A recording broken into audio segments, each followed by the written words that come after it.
All right, so the last time I did one of these videos, which was again like 2 years ago, um, I had a certain amount of equipment that was helping me record music, helping me, learn as far as what I like, what I don't like, what programs and what features I needed and didn't need, and things of that sort.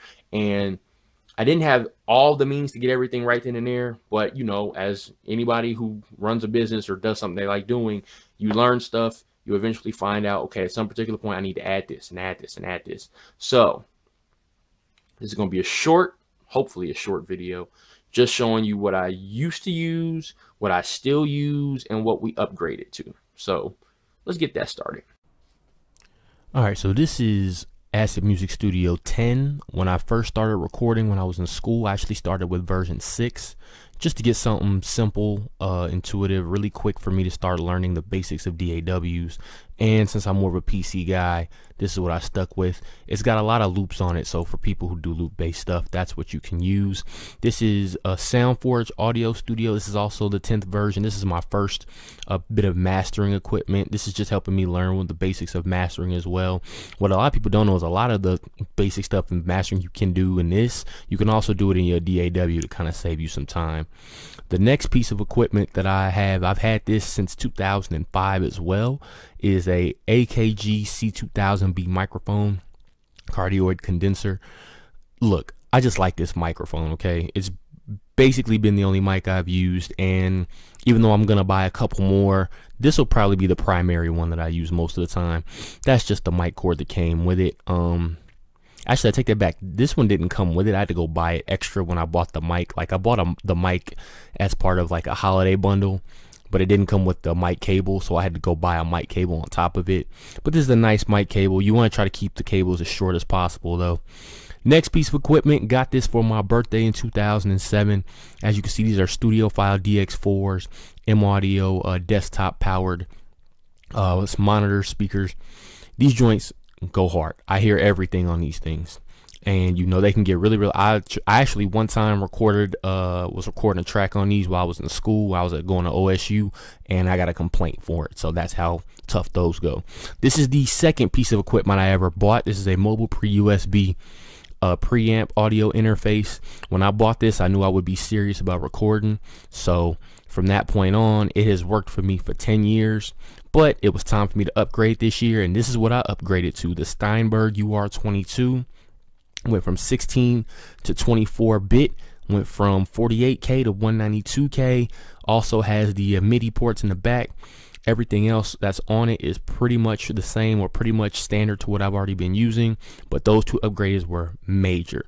As far as books go, I would recommend anyone who's trying to learn about music or learn about recording. This is Music and Appreciation. I learned a lot from this book just on the basics of music in general, where a lot of different types of composers and things came from, different types of music, how they got started. That would be a good book for that. This book is, as you can see, Essential Elements for Guitar, when I was taking a guitar class. This is funny. I had to take this class just after I had broken my finger on my right hand, which is my dominant hand. So I had to play the guitar with a splint on. That was weird, but this book helps for when you want to learn how to play guitar. This book, Practical Recording Techniques, gives you all the in and outs of recording in a recording studio. You learn about DAWs, you learn about miking, you learn about mic techniques, you learn something about MIDI, you learn about different processes for different parts of the studio. And it's mainly focused on the recording process. This book right here is mainly focused on the MIDI side of recording, whereas the other one gives you a little bit of a general basis with everything. Both of these books are pretty good if you don't plan on going to a technical school, or you don't plan on going to school specifically for studio recording. Both of those books are pretty good as far as getting you to a good knowledge base of what you need to do around the studio. And this book here, Clearly the Music Business, it's exactly that. It gives you a good detail about the music business as far as in general, from when the music business, I guess, got started to different techniques and things that are going on now. You learn about different topics, different forms of marketing, media, all those types of things. This is the keyboard I'm currently using. It's the Yamaha PSR 450. It's an older keyboard, but again, love this keyboard. It's still a lot of things about this keyboard I'm still learning now, even though I've had it for almost 10 years.